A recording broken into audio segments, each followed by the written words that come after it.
and them now accepting pre-orders.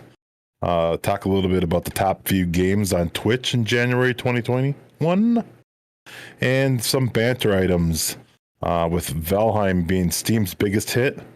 A leak has us expecting a new AMD graphics card. NVIDIA has plans to reintroduce the RTX 2060 back to the market. Also, NVIDIA nerfing the RTX 3060 GPU to stop crypto miners from buying them all. And another big story of Google shutting down their in-house game development studio for Stadia. Yeah, so let's just jump right in. StarLink has been something that's fascinated me. As a Texan, I literally watch every single Starlink or the satellites that get launched out into space. There was one this past week, I think a couple days ago. And, you know, in case you don't know what Starlink is, it's Elon Musk's attempt to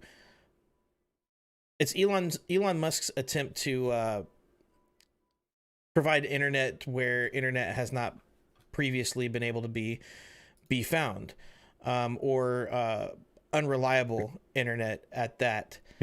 So yeah, high quality satellite internet. Yeah, something to compete with like fiber, something that kind of gives you like that fiber-esque high speed internet. Our buddy Ron, who's been on the podcast, has already signed up for it. He's way up in the Great White North with very little or not well made internet infrastructure. So he's already signed up for it, but they're accepting pre-orders for $99, which is not a bad entry level price. Of course, you have to pay for the hardware, which is going to cost you $500 up front after your pre-order has gone through and they start getting ready to ship these things. But I think $500, and then it's $99 a month for the service, and you're going to get better service than your current DSL or what have you. So I think it's going to be really cool.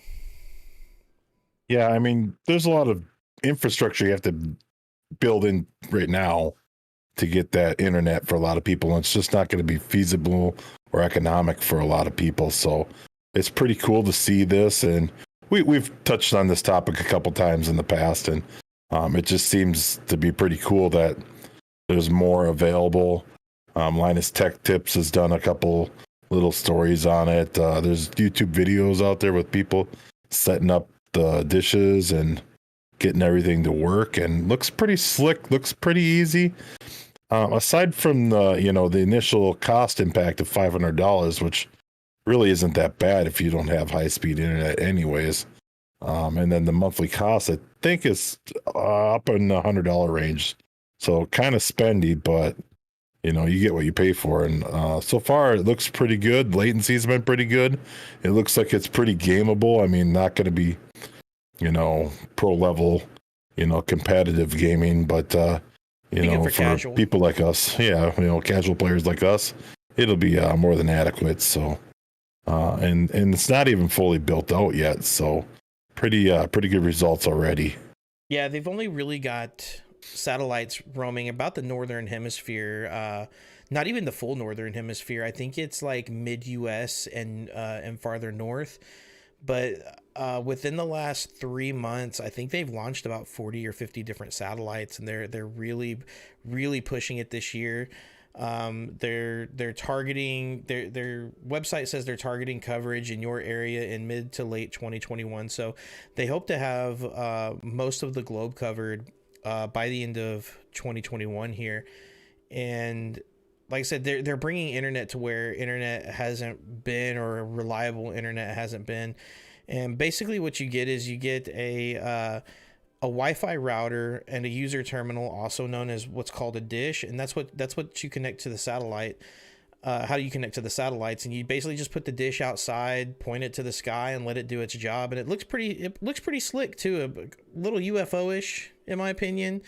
It's not like your old school TV dishes and stuff, but it still looks pretty cool. And I think it's a viable solution for those people that really need internet. Or I mean, could this be something for people who need internet on the go that might have like a cabin house or a lake house that doesn't get good cell reception and stuff like that? This could be a viable option for them. I mean, they in your shoes, man, that'd be like get you one of those, get you an RV, and now you are a nomad for the rest of your life. I mean, you could go 100%. anywhere. That'd be amazing. You know, there's jobs and people that this would cater to. Just you know, it'd be amazing. That reminds me, I gotta talk to my buddy. He basically he renovated a bus and turned it into an RV kind of deal. I'm gonna ask him if this is something that he's gonna be interested in getting. I think that would be really cool because that takes your concept to what really goes to him right now. And I think I didn't think about it like that. That's really cool. You're not tied down and you're not limited to, you know, your 4G, 5G cell phone coverage when you're out in the boonies and whatnot. I think, the possibilities. Yeah, I mean, I think a lot of those people can get by pretty well on 4G, 5G coming up here, technologies, or 5G as it expands here. It's been pretty good. Like my cell service is pretty good everywhere. Data service is pretty good everywhere. So but to be up in the mountains in the middle of nowhere and have high speed internet would be pretty cool. On the hilltop. So to go along with this, a lot of people, if they can predict good cash flow reasonably well, they're saying Starlink will IPO. So if you're an investor, kind of like we've been talking about the last couple episodes here, if you're into investing, and investing is huge right now, if Starlink IPOs, like this is something that could be hot. What do you even think? I mean, even for me, like I'm stuck in a city where I got one provider, and I'm at the mercy of that one provider. Like, or Comcast is notorious for. I don't have Comcast, thankfully, but I do. Comcast is notorious. Comcast is notorious for bad customer service and messing with people and prices and stuff like that. It's like, you know what? When you can untether from those people, you're going to give some choices to the consumer. You're going to build some incentive maybe for those companies to be better companies and better products and better service and all that. So I think, with competition, we all win. So I'm excited for this. And I may even consider this for myself, even though I live basically in the city. So. Yeah.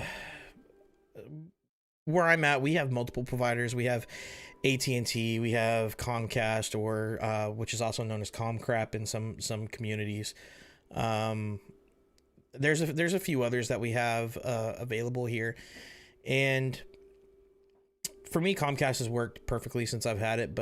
And I have no reason to move away from them unless I go completely TV-less and everything. I have basically everything going through Comcast, like my home security and everything. So unless I plan to move away from that, then I might look into Starlink. But I have a good steady connection, and if like Wildy said, if I decide to just hit the road and just be a nomad for the next 10 years, which is not going to happen because I got 3 boys. I'm not going to be in a vehicle with 3 boys for 10 years. I guarantee you that. But once maybe I kick them all out of the house and everything, maybe that's something that the wife and I can look into. But with my day job and then my hobbies and stuff, I think Starlink would be a perfect addition to any RV or any nomads out there that. On top of that, like I got a buddy, they got a cabin, and with all the COVID stuff going on, it's like he's working from home. It's like. Dude could be working at the cabin if he had high speed internet, so there's a lot of upsides to what you can do with the internet, and especially with this telecommuting being so prevalent these days. Pretty interesting what you can do even with a more traditional job, if you want to call it that. Yeah, well, I think $99 is more than reasonable for what you're getting with Starlink. Like we said, we've seen decent latency. Downloads is right about 100 megabits, so about 10 megs down. Not the greatest, right now, but as Oh more, no, I've seen faster than that. I personally haven't. So Wildy's seen faster than that. I haven't seen it yet, but I think $99 is well worth it to know that no matter where you go in the globe, well, eventually, that no matter where you go on the globe, you're gonna have internet, and get yourself a carrying case for your satellite dish. Yeah, for sure. So you guys looking for an amazing stream overlay that's easy to use and works across all of your favorite streaming apps such as OBS, XSplit, and Streamlabs OBS? Well, Nerd or Die provides the highest quality stream overlays for great prices. Pick up one of their supercharged overlays, as they're the easiest and quickest way to upgrade your stream. They can be imported and installed on any major streaming software in less than 30 seconds. So visit https://agamingmoment.com/nerdordie, all one word, for more information, or look in the description of the podcast and there's a link there as well. So Wally, we're nearing the end of February, almost the end of February, and there was a report that came out on the top viewed games on Twitch in January of this year. So just kind of giving us a glimpse of what people are interested in watching.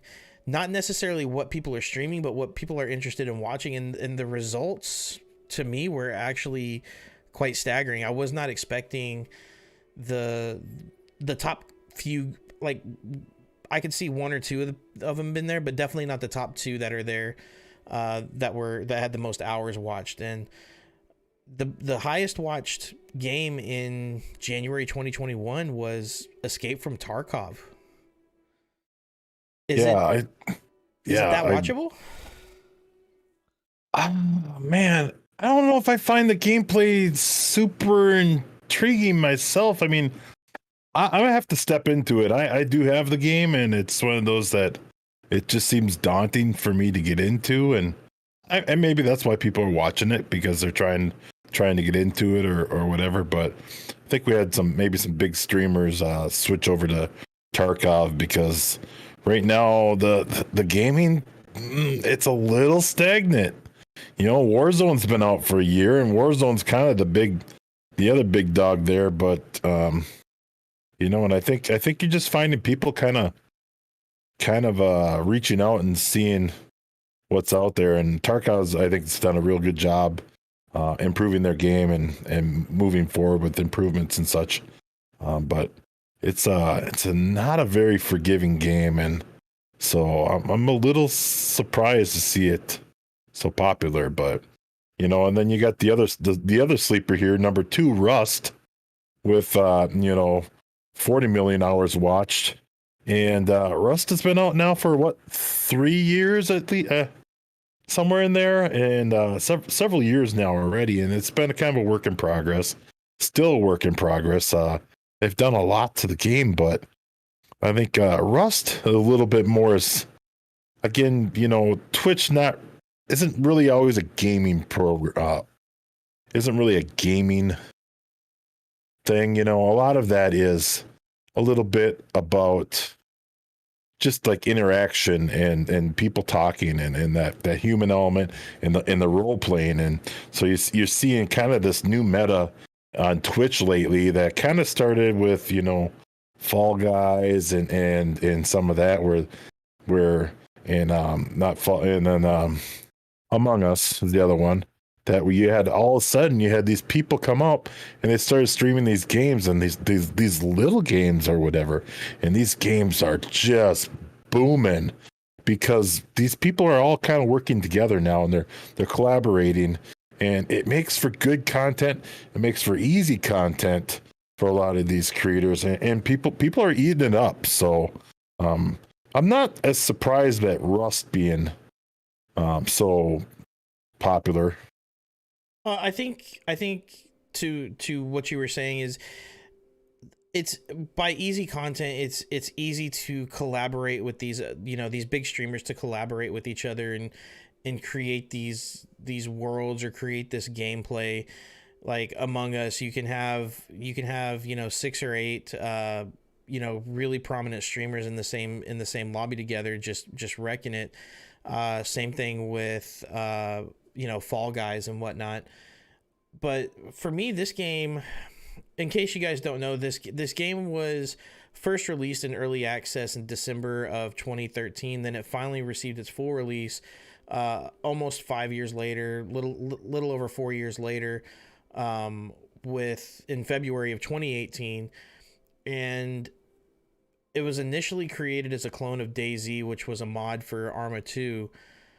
So there's crafting and all this other stuff, kind of like Minecraft. And the goal is to survive in the wilderness using gathered or stolen materials, and you got to manage your hunger, thirst, health, and the risk of dying. So for me, this kind of reminds me of 7 Days to Die, which is what I have a little bit more experience in, just without zombies. But there's crafting, there's surviving, there's gathering materials, there's stealing other people's materials. There's working together, building communities. There's different servers and stuff that you can start. And I haven't gotten to play it yet, but it's really weird how these games are starting to come to light after being around for 2 to 3 years. And then just because a couple major streamers play it, now the whole world's, watching it and playing it. I don't know. I think February Rust is going to overtake Tarkov, but man, I can't stand watching these. Like, it's not entertaining to me. That's where you really have to focus on the actual creator, the actual streamer themselves to make it entertaining. These I don't know, these crafting games like Minecraft and stuff, they don't entertain me. I'm a gun guy, so it's the fast paced run and shoot. But I mean, I can see for some of those who are like trying to role play it or whatnot. But I plan on giving it a go. Our community has set up a Rust server. Wildy's already played on it and laid booby traps for people, and I want to get in there and take a look at that, and hopefully it's not something that I get addicted to and have to play like 8 to 10 hours a day, like Wildy running. What would you run, like 18 hours the other day uncontrollably? We ran a 12-hour, and I am baffled, to be honest with you, Dave, because I didn't expect to like it. Rust is far deeper than Minecraft in a lot of ways. Minecraft, there's a lot of crafting and stuff, and they're very similar-ish in that way, but there's so many little things to Rust that make it so much deeper than Minecraft for me. I just thought it was kind of captivating. I don't know that it's gonna full on hook me to be a Rust player, but with the right crew of people, and we're playing with the guys in our Discord, it's fun just to kind of to mess around with your friends and do stuff. And yeah, we got some booby traps, we got some things going on, some stuff brewing in the action here, and we're just waiting for those to discover that. And Chaco had a great video the other day about catching someone in his trap, and Rust is really famous for trapping people and players and stuff like that. And so it's been kind of an interesting game. And on top of that, Rust is one of those games that's really, you get a lot of like personal interaction on that. You get a lot of salty people and a lot of really, because you spend a lot of time on something, and man, the right person can come along and erase even the best plans in a moment's time. So that always makes for a pretty dynamic game. So it's been fun. It's strangely intriguing. So, but you look at that was my biggest worry. The game's been out for a while. There's people that's been playing it since early access, and they've got high level stuff. They've built entire cities and fortresses, and as a noob, I don't know if you know of the term ganking. That was a World of Warcraft term back in the day. where the max level people would come in and to the low level sections and just kill you with no mercy because there was nothing else you could do about it. And I just didn't want to get into the game and just get ganked. But because we've started our own server, we're not playing public servers. We have our own private server. That's probably the only reason why I'll get in on it and game. But if I was to start trying to play it now with everybody playing it and these streamers and these people that can log countless hours, I probably wouldn't get into it. But fortunately, we have a really good community of guys that play about as much as we do and not much more. And on that, I mean, that is basically the purpose of Rust. There's no other motives. There's no point where you win, right? You're only in the lead for a little bit, and then people will take that back from you. So it's a constant battle. But a couple other games on the list showing some prowls and staying up there with Fortnite, Call of Duty Warzone. League of Legends is always up there. I mean, League of Legends just is got the staying power, and it's got the audience behind it. That one always demands a lot. Again, you've seen a lot of these role playing games are really strong here. Minecraft is huge. I mean, Minecraft is really huge on YouTube, and you kind of step out of that world and you don't realize how big it is. But that's the same with that. And World of Warcraft, I never played World of Warcraft. Never really played League of Legends. I love WoW. Yeah, and then Grand Theft Auto. Again, Grand Theft Auto is role playing. For the most part, the people are playing that role playing. So, it makes for good content when you got funny people out there and people that can really be quick witted and stuff like that. It makes for really good content. And then you got, rounding out the list, you got some games that take some more talent with Valorant and FIFA. Those are, I call those more gamer games. You're not role playing anything there. So, but kind of interesting mix. FIFA for me is, I think, more on the international side. That's where the audience is versus the rest of these, but. Yeah, I mean it's basically RPGs and battle royales just kind of dominating, these top 10 most watched games.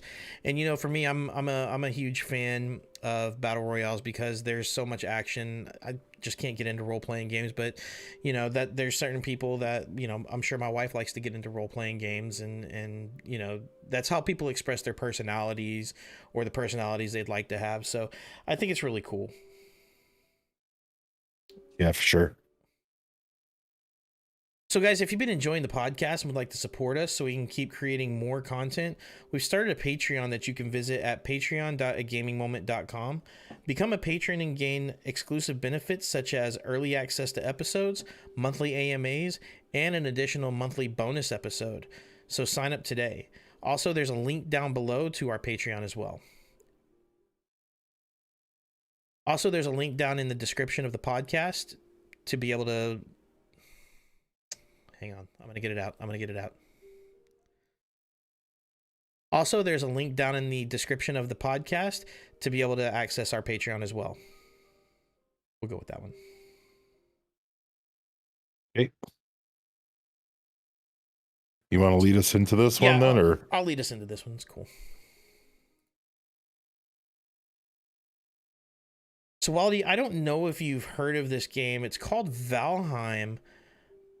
And what it is it's a Viking survival game, and it's early access on Steam right now, but it's already sold more than 2 million copies and boasting over 370,000 concurrent players as of this week.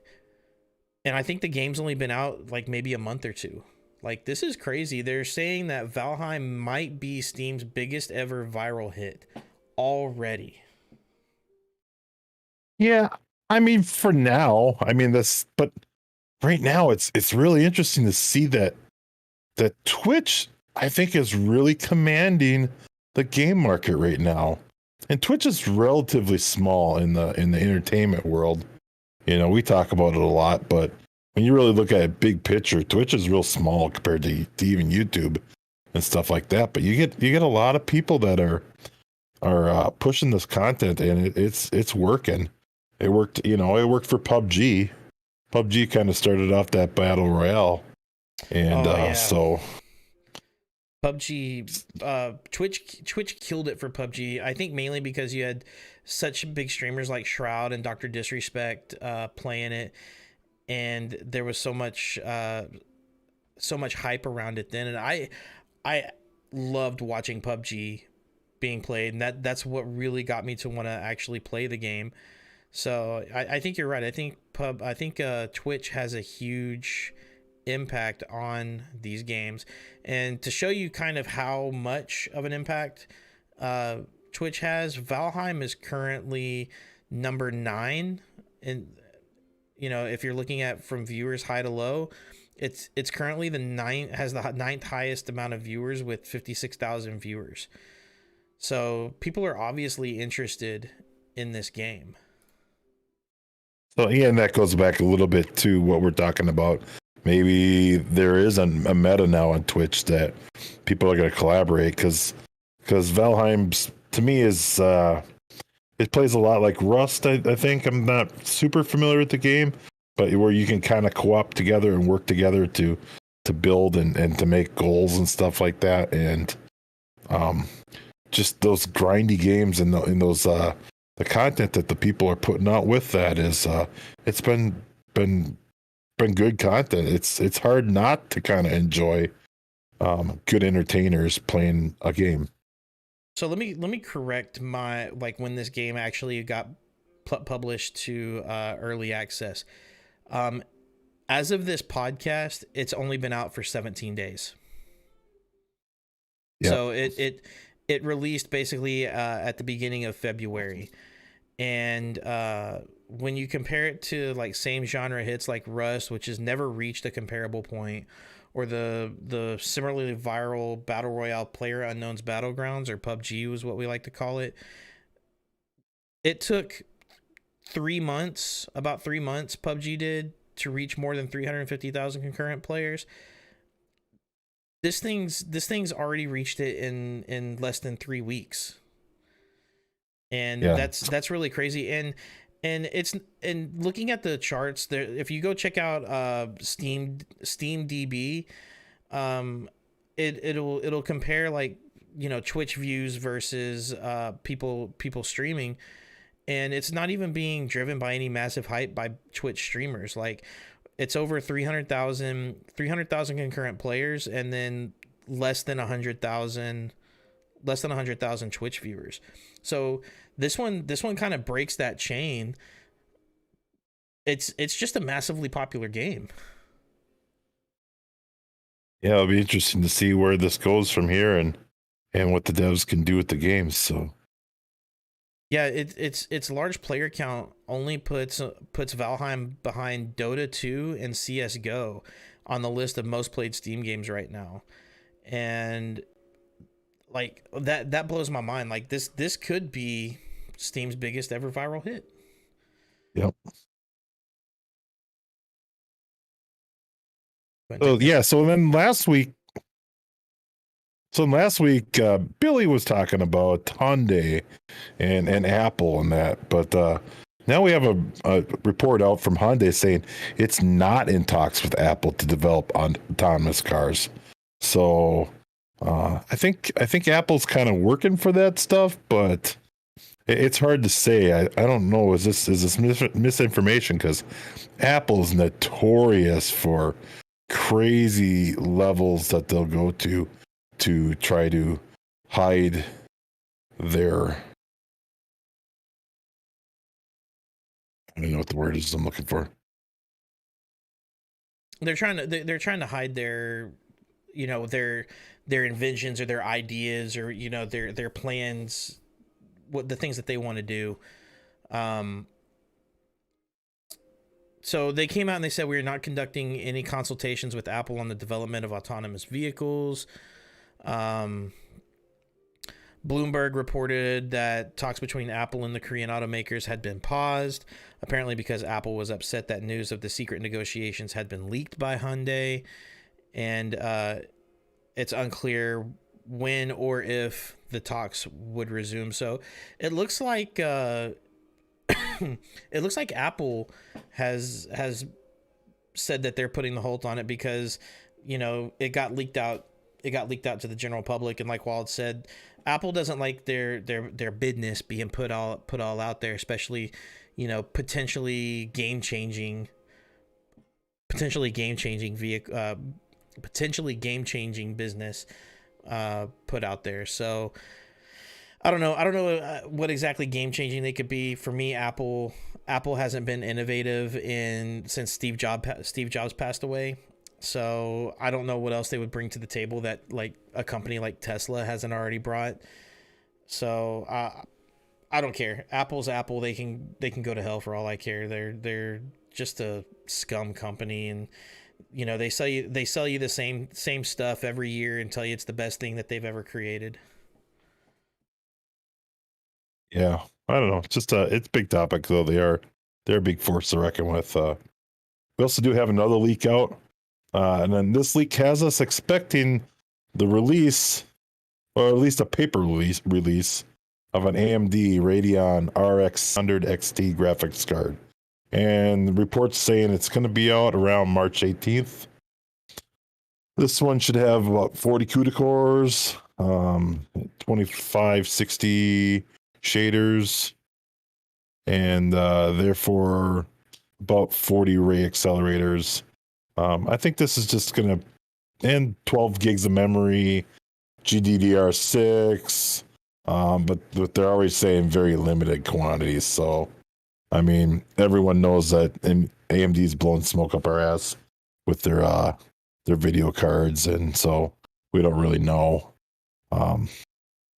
It's kind of not a big deal, I guess, but like, here's the thing: whether they release the card or not, it doesn't matter because nobody's going to be able to get their hands on them. There's nobody's getting hands on video cards, and I'm just kind of take us into I'm going to take us into another topic here that NVIDIA plans to reintroduce the RTX 2060 series to the market. And this is because there's a shortage of microprocessors for a lot of these new GPUs, and they're trying to figure out a way to keep up with the supply, because there's so much salt in the world right now with people trying to buy these new graphics processors, and they're just not being able to produce them. So they're having to go back and create older graphics cards, because you know those processors apparently are more readily available than the new semiconductors and stuff that you know some of these newer GPUs are going. Yeah, because the thing is, right now you can't even buy video cards. Like, if you as a gamer said, I got $300 for a video card, and that's a pretty good budget for a video card, right? But right now, the only cards that are even kind of maybe you could get your hands on one now are GPUs that are $700, $800, $2,000 for a GPU. People don't have budgets, and not everyone's got a budget for this. This is insane. I can't believe, and I thought we covered this, but I thought it was premature at the time that they were cutting back the 20 series cards, and now it looks like a big misstep on their part. You know, they didn't have to. I thought maybe they'd be cutting them back because they were going to be coming so strong with the 30 series cards, but obviously, I mean, there's some unforeseen challenges there, and maybe if the last year went different, we'd be in a different spot here. But I'm at least impressed that they stepped up and said, well, we can go back and make these again. And the 2060 is nothing to sneeze at. That'll run most of your AAA games at respectable frame rates, and so that's a good card that should be reasonably priced for people. That should be a good value, good bang for the buck card. So I'm kind of jazzed about this, actually. I'm impressed that NVIDIA stepped up and did this, and it's kind of refreshing. It does seem that Nvidia does care about the gamers, and part of that, another step to that, and we'll move on to the next step here, is just Nvidia is going to be nerfing their new 30 series 3060 to stop crypto miners from buying them all. Nvidia will be able to detect specific. Oh boy. All right, why don't you want to lead into that step? Like Stadia should be below this. Yeah, no, that's fine. I just, I want to mention something here. Like, if they're coming out with these 2060s and people knowing that there's 3060s and 3070s and 3080s and they know the performance difference between them, is this something that, do you think people are actually going to invest in the 2060s knowing that there is much better technology already out, but they're still selling it for that same 2060 price, that $400 or $500 price that they're selling the 3060s for, that you can't get your hands on? But why would you want to buy that when you could try to get your hands on a 3060? Or I mean, even if you can't, just hopefully wait till that the supply comes back. I guess it works for impatient people, but I think the other reason why they're doing this is because they don't have any cards to sell, so they need to create older cards and try to sell them because there's no cash flow coming in as well. I mean, I think they're selling them as fast as they make them, so I don't think they're hurting for cash. But overall, I think it's nice that AMD's done nothing. They've said nothing. I'm not even sure AMD makes video cards anymore at this point. But it's. I still think it's a good positive.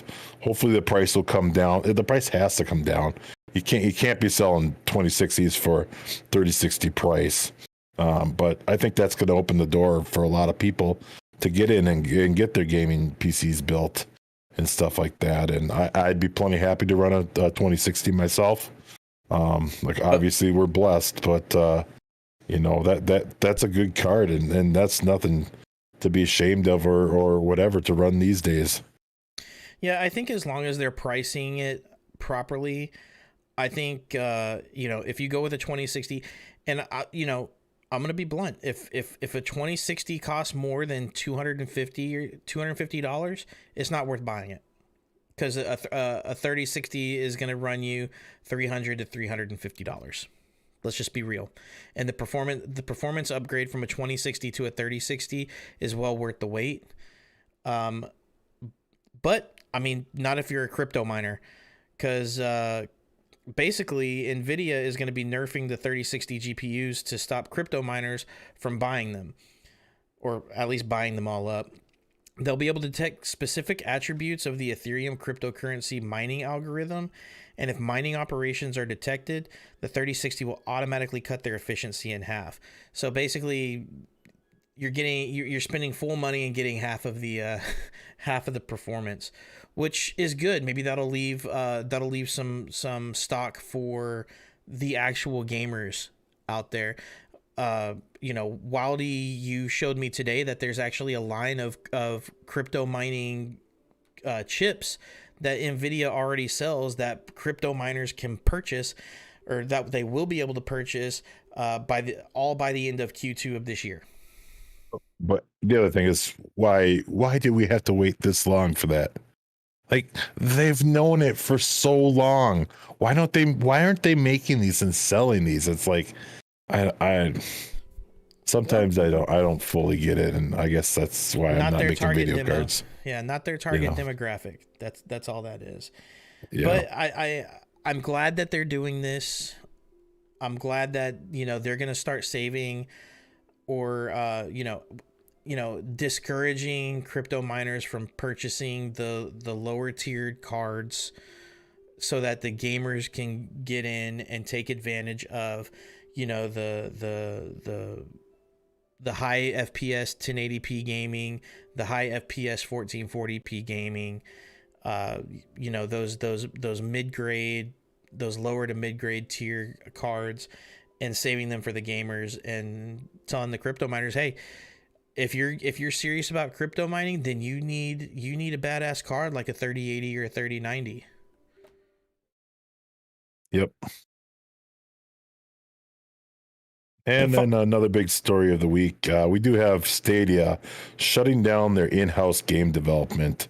I mean, this is Google for you. We're gonna put all this effort into something.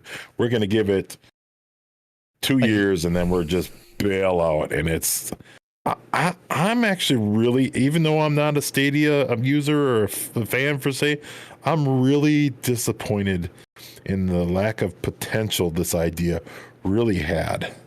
So I think for me, being a Stadia user, and I'm a Stadia fanboy, like I think the ideology behind it from a console gamer's perspective is fantastic. Think about it. You purchase the game. There's no installation. You purchase the game and you click start, and you're up in it. You can play it on your TV via Chromecast, or you can play it on your Google phone.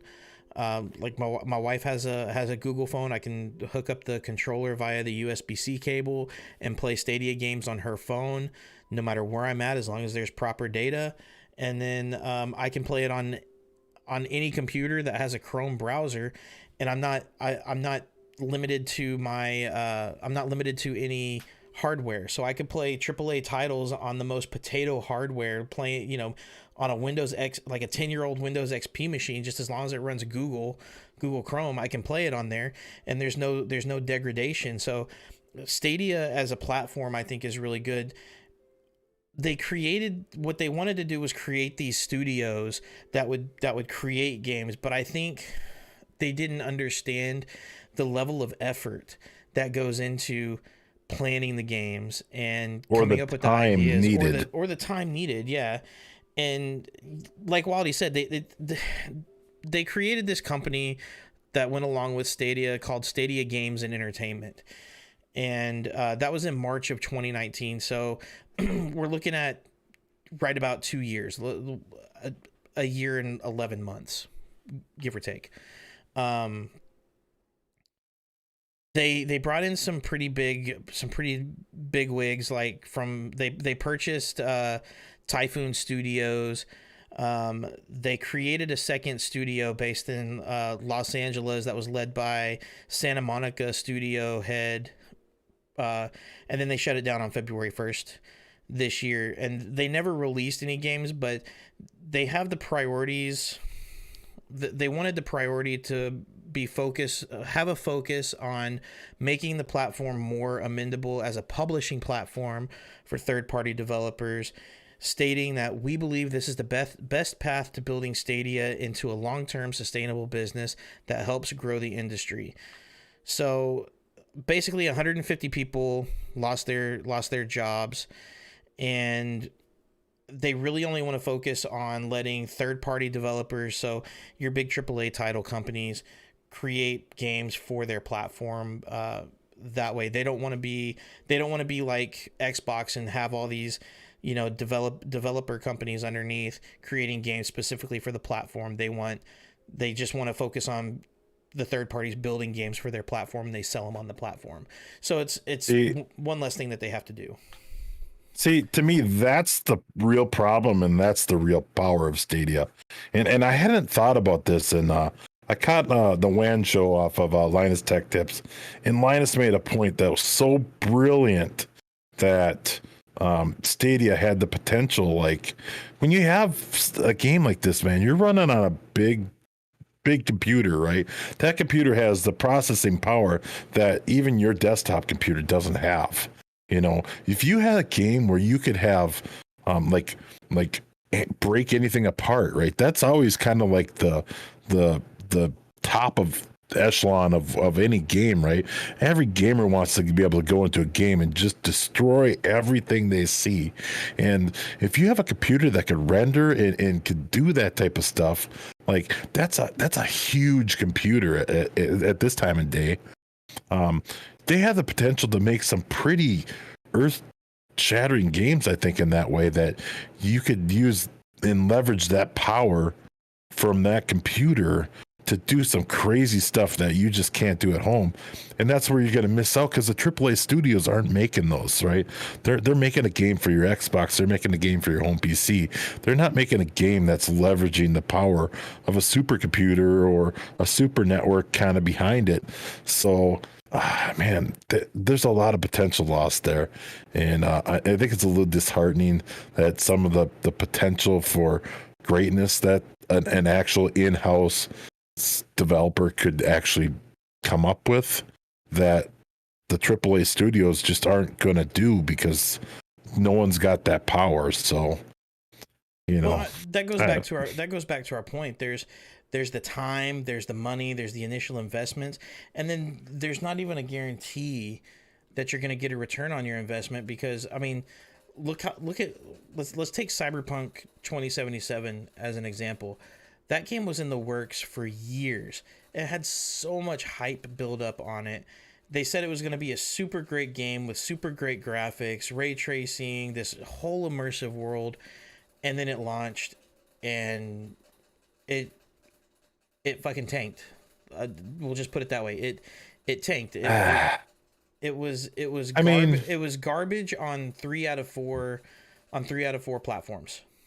I think, and I still maintain that Cyberpunk will get there. And I think Rockstar is one of the developers that will make it.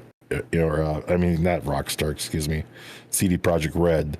They have a history of big games that are complex, that are depth, and I think they'll make it there. And stuff like, again, I was going to draw a little conclusion there between like Red Dead Online and GTA, and those games, they followed those up, and they made those games to be so big. And I think they wanted to get Cyberpunk off the ground, and I think they're going to maintain making content and continue to make content for that game to make it interesting. So I'm not sold that Cyberpunk is dead yet, but it's got some potential. But the initial launch has been kind of lackluster. No Man's Sky did that. No Man's Sky came out to horrible reviews, and they came out with these big claims of stuff that they wanted to do, and it turns out they couldn't do any of those things. But behind the scenes and through dedication and hard work, they've got there. They've been getting there. They've been adding new content and stuff like that. So I think you're seeing a little bit different in the game development now, is where they're going to get the game off the ground and get a base in place, and then they're just going to keep working and building and adding to the games, because they're so complex now. They take so much time that to launch something finished and complete is maybe it's not even really feasible anymore.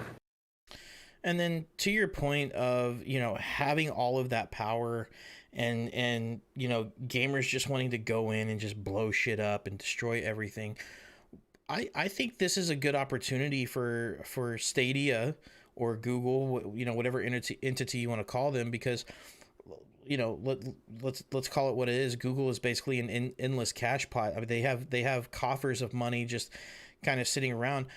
Why wouldn't they challenge somebody like EA and create a specific version of Battlefield for Stadia, as they're developing the new Battlefield game, having a specific Stadia version where it's able to leverage all that, because I mean, you're already basically able to destroy almost everything in Battlefield anyway. Have EA partner with Stadia and do a specific release for Stadia and really show the power of Stadia, so that these developers can see exactly what they're missing. I mean, Stadia / Google can throw money at EA, and they can throw money at EA to be like, look, make this Battlefield. Here's the SDK to our entire technology stack. Here's everything that you can do. Build the best version of the game that you possibly can to put on Stadia, and let's show other developers what's possible. And I think that'll really turn the tides in that. They want to be, I think they want to be instigators, not visionaries when it comes to gaming. Yeah, and quite frankly, being the visionary is probably expensive. Mm-hmm. Why not pay somebody who's already got a proven track history of being good at what they do, and give them the money and the resources to make something better. Yep. So I think right. that's a different way of looking at it. All right, Dave, looks like we got a little bit of a update here, a little bit of a follow-up on the casting for The Last of Us TV series. Yeah, so we talked about a few episodes ago how Sony has already announced that they're going to be creating a few shows based off of PlayStation games. So there's Sony-specific games, and we discussed that The Last of Us is going to have a TV series.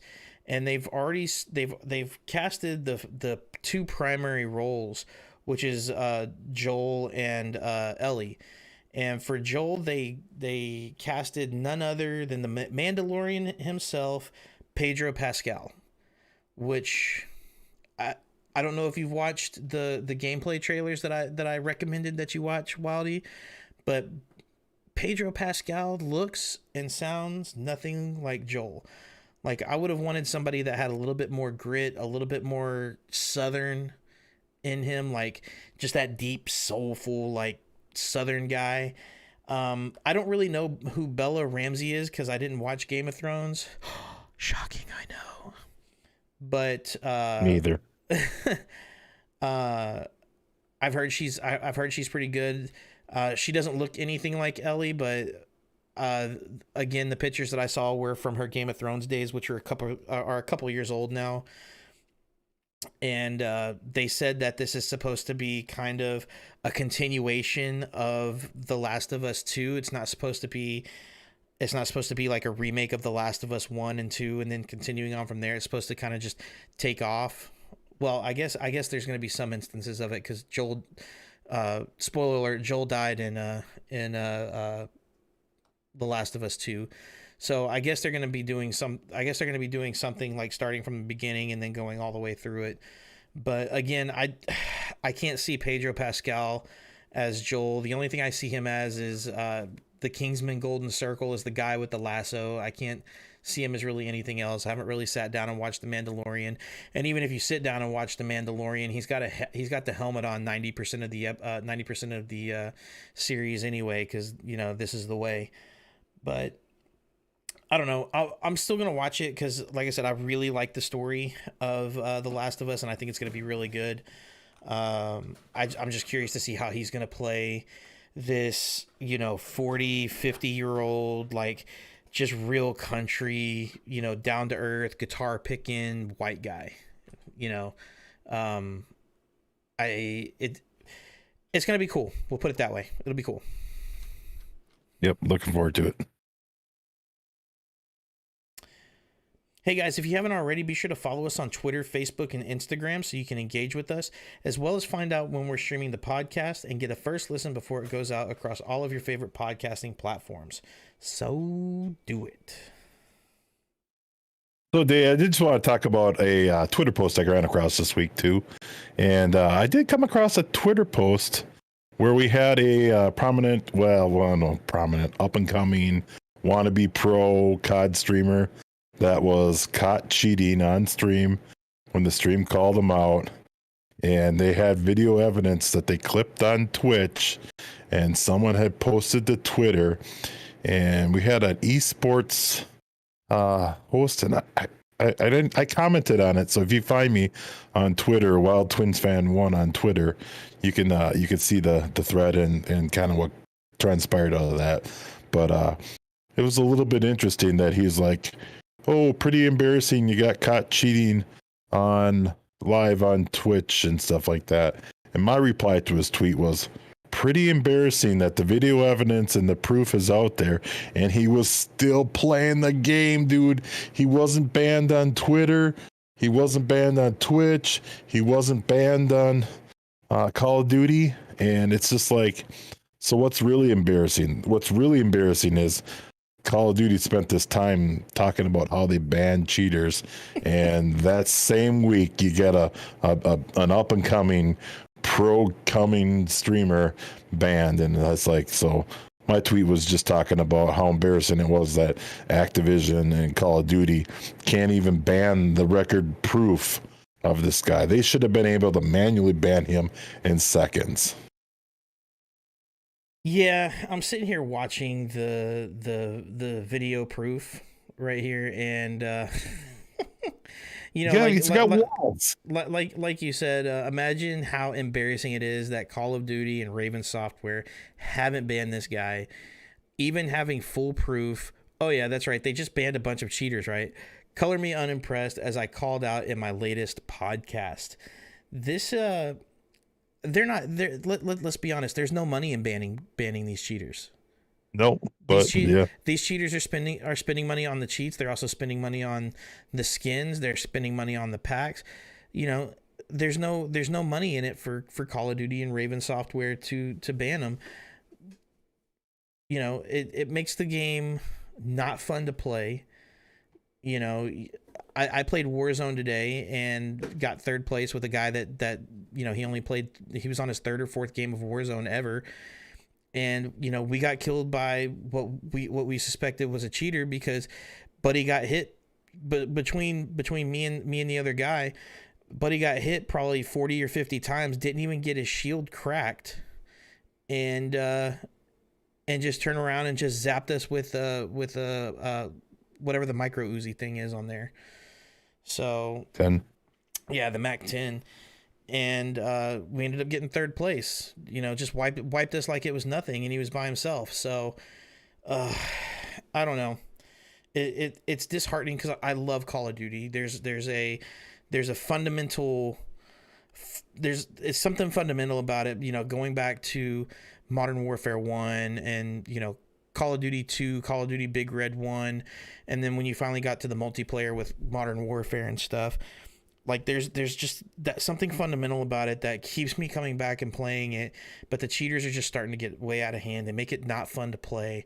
I keep saying that I'm not going to buy the next Call of Duty, and somehow I always end up buying the next Call of Duty, whether it's myself or my wife. Hey, you got this one for free, Day. Yeah, I did get this one for free, so I can't complain too much. But it did take an $800 GPU to get it, so maybe I paid $800 for the game. Hell, I don't know. Maybe it's the most overpriced game I've ever bought in my freaking life. But you know, I got a sweet graphics card with the game though. Yeah. So anyways, guys, now that we mentioned it, there's no other better reason to hit us up on the social medias than the top questions of the week. So this week, Dave, we're going to... You want to take it? No, go ahead. So, yeah, we did talk a little bit about it, but let's just cover it on the question of the week. Do you see services like Stadia or GeForce Now growing, or is it just still too early to tell?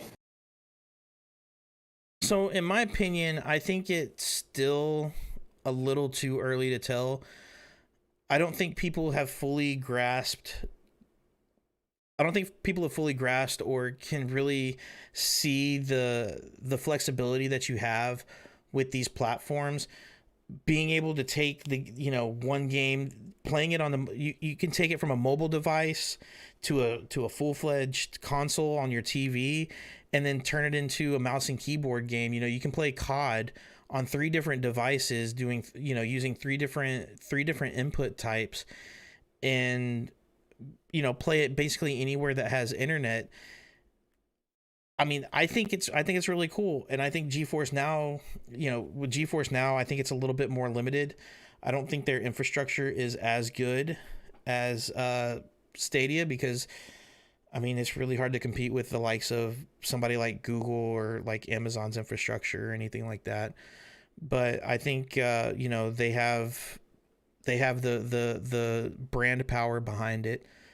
Um, I love my Stadia when I'm having issues or when I go on vacation, when I know I'm going to be away for a few days, like or a week or what have you. I take my Stadia with me because that's my only way that I'm going to get any gaming in unless I'm playing, World Series of Poker on my phone. Yeah, yeah, for sure. I What do you think, think, Wildy? I mean, I think, right now when you look at, kind of what's popular and stuff, like, you got like Rust and stuff like that. Rust is not really I mean, it is a bit of a PvP game, but, you know, it lends a little bit more to that role playing, and stuff like that. And I think those games could work pretty good on Stadia and GeForce Now. And you don't have to have the best ping, you don't have to have the perfect connection, you don't have to have the best graphics to see the guy, 1,000 yards out or whatever. I think there's a lot of potential for the games people are playing. Like you got like right now. I mean, obviously you could play Among Us on even a phone, so it's not a very demanding game. But if you got something a little bit more kind of semi-demanding, you know, to be able to play that on your phone and stuff like that, it'll open the doors for a lot of people. And um, even like like countries like I think India has kind of a lot of issues getting quality computers and quality power, even and stuff like that. That you might find that those people in India might end up being able to play PUBG the full game on their phones or something like that, and that might take off. So I think there's a lot of power there that they could leverage. And I think the internet's going to have to be good, the latency is going to have to be good, but it's got some potential. And I think Microsoft is really putting a lot into their Ultimate Game Pass, and so I think a lot of people are putting a lot of effort into these games because it's cheap for them to put out. They don't have to print copies of games. They don't have to, there's a lot less stuff they have to spend money on and do. And so I think it'll be viable. It's hard to say. Like I remember someone saying that someday DVDs will be gone and you will be watching all your stuff streaming. And I thought that dude was cracked.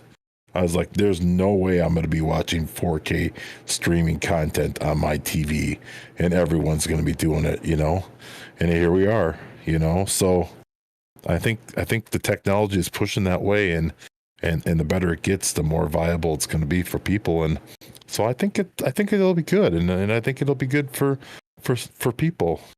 I got a GeForce Now year subscription. So do you, Dave, with your Yep. your new video card. So I haven't used it, to be honest. Yeah, me either. But I mean, I've got Stadia that I'm already paying for, so still, I think the only thing lacking from these, the main thing, in my opinion, lacking from these services is crossplay. I haven't seen yeah, I haven't seen the ability to crossplay with other platforms like Xbox, PC, or PlayStation. I think once that gets solved, I think that opens the entire world up for Stadia at that point. And I think that's something that should be high on their priority list. I don't know their development roadmap off the top of my head right now. I'd have to do some research. But if that's not, item number 1 or number 2 on their roadmap, then they need to get somebody in there and tell them like this needs to be a high priority, because now that's gonna have people want to purchase Stadia, because they're not going to be limited to just Stadia players. Because I mean, let's be honest, I don't think the Stadia player base is that great, is that large compared to your other platforms, PC, Xbox, PlayStation. I think if they make that capability, they're gonna get people that already own those platforms. And yeah, unfortunately, you have to buy the game, or there's some free games like you can play on there. But I think having the ability to travel anywhere, mixing it with you mix it with StarLink, and you're able to travel anywhere, play it on any device, go anywhere in the world, and play your video games at at least 1080p. Like you're not tied down, you're not tethered, you're free to go wherever you want to go. And I think that's what really is the benefit of Stadia. And I think it's going to get better. I think as the technology progresses, they just really need to really need to get crossplay enabled. Yeah, I agree. That would be a game changer. Along with, again, what if they can leverage that power, especially now you can't get those fancy GPUs. You get games like Flight 2020, dude. I'm rocking about the most powerful computer you can buy. Right? I don't have a 3090. I get 10, maybe 20% more performance out of a 3090. I could have a little bit better of a processor if I could get my hands on one, but I'm in the top 90s solid for a consumer PC you can buy. Mm-hmm. And Microsoft Flight crushes my computer, dude. It crushes it. It struggles to get 30 FPS, and it can get more than that. But, I think if you leverage that power of Stadia, dude, and Flight Sim's not really that, like, you don't need that super, super fast, latency or connection, you can have a little latency there for flying an airplane because it's got some latency built into it. And I think it'd be really cool if all of a sudden you render the city below you like a photograph, with the highest quality satellite imaging that you have. Dude, it'd be like flying a real plane in a real city. And, so there's some power there. Yeah. And that'd be pretty cool to leverage. It's sick. There is a whole lot of power behind all that, and it's not the frustrating but the awesome thing is that it's not being utilized. It's kind of like, how they say like humans only use 10% of their brain. Well, once we figure out, like, imagine if they figure out how to use 100% of the power that they have, the stuff that can be, like, the type of gaming that can be accomplished on that. Like, we could be looking at battle royales that host 1,000 people. Like, can you imagine 1,000 player session of PUBG? I want to. or this giant. Does that mean it's 250 bots though? So if as long as there's 750 real players, then yeah, I'm cool with that. If it's only 25%, we're good. I mean, just imagine something that's like a map the size of Grand Theft Auto 5, GTA 5. Imagine a map that size with 1,000 people on it, just wailing away on each other with guns and stuff, man. I think, like, that gets my juices flowing. Yep, for sure. And one last question for you, Wildy. Being that we've been talking about, like, stocks and, Bitcoin's a huge thing right now, and well, just cryptocurrency in general. Doge is, risen out the roof. Being that you have a 3080 now, have you thought about running your machine when you're not gaming or you're not using it, when you're not sitting at it? Have you thought about running your machine as a crypto mining machine? I mean, yeah, I've thought about it. My wife was asking me, well, what would we have to do? And it's like, it's actually pretty impressive right now with just today at the time of the podcast right now.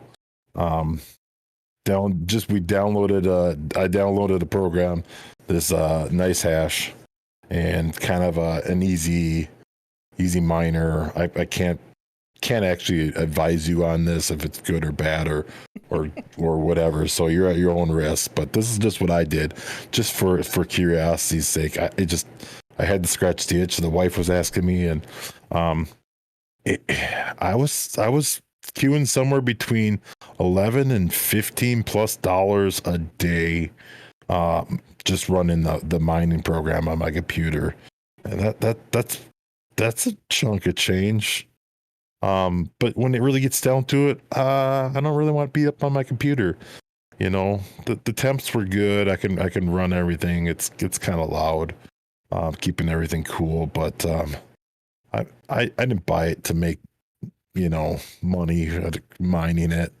I want to be able to get the longevity and the life out of it, and so I don't really want to beat on it and mine it, but it was pretty eye-opening to see that the potential is there to make $10-15 a day even after electricity costs. So yeah, I've messed with it a little bit. Yeah, like you were saying, I downloaded at the same time. We were both kind of just playing with it, but full disclosure, our computers, both of us ran $2,000 or north of $2,000, or right around $2,000, and running your CPU and your GPU at 100% for extended periods of time, just it's not good for it. And I told my wife this computer is gonna last. She asked me if I'm spending this much money on a computer, how long do I expect it to last me? I expect it to last me at least the next six or 7 years. And if I'm doing crypto mining and running both the CPU and the GPU at 100%, it ain't gonna last me 6 or 7 years. It might last me 1 or 2, but it's I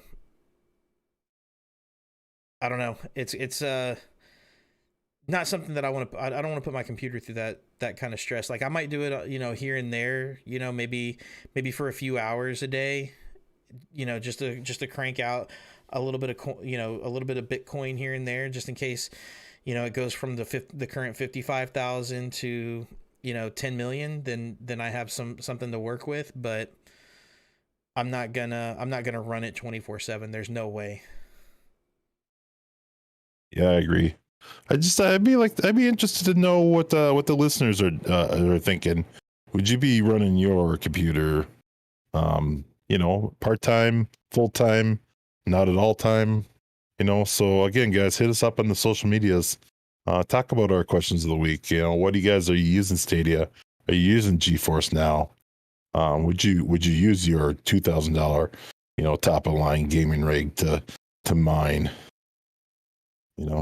Interesting stuff. So that's going to be it for this episode, guys. Thank you guys for listening in. Consider our Patreon to support the podcast, and also by going to merch.agamingmoment.com and picking up some of that sweet, sweet swag. Like our nice new polos. Yeah, we have some really dank polos out right now. You guys should definitely check those out. Subscribe to us on your favorite podcasting platform, and be sure to leave us a 5-star review of the podcast. Also, check back weekly for the next episode. And until next time, guys, keep grinding. Maybe we could just run that last bit without me interrupting you, and you could take the polo part. Yeah. So that's going to be it for this episode, guys. Thank you for listening in, and consider our Patreon to support the podcast, and also by going to merch.agamingmoment.com and picking up some of that sweet, sweet swag, like our brand new polos that we got. These things are freaking comfortable. And be sure to subscribe to us on your favorite podcasting platform, and be sure to leave us a 5-star review of the podcast. Also, check back weekly for the next episode, and until next time, guys.